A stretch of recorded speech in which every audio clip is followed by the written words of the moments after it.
Hi అండి. మనమంతా ఒక ఇంప్రెషన్‌లో ఉన్నాం. మనకి బయట ఎన్విరాన్మెంటల్ ఈ పొల్యూషన్ ఏది మన ఇంట్లోకి రాదు. ఇండోర్ మనం చాలా సేఫ్ అనుకుంటున్నాం. కాదండి.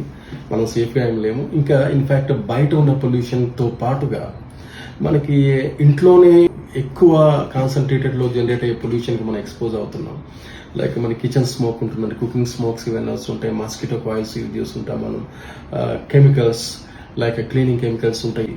అలాగే ఫర్నిచర్ నుంచి పెయింట్స్ నుంచి వచ్చే ఫ్యూమ్స్ ఉంటాయి, మోల్డ్, ఇలా చెప్పుకుని పోతే చాలా రకాల పొల్యూషన్ మనకి ఇన్ హౌస్ లోపల అక్యుములేట్ అవుతూ ఉంటుంది. ఇది డైరెక్ట్గా మన బ్లడ్ స్ట్రీమ్లోకి పోయి రకరకాల హెల్త్ ప్రాబ్లమ్స్ మనకి క్రియేట్ చేస్తుందండి.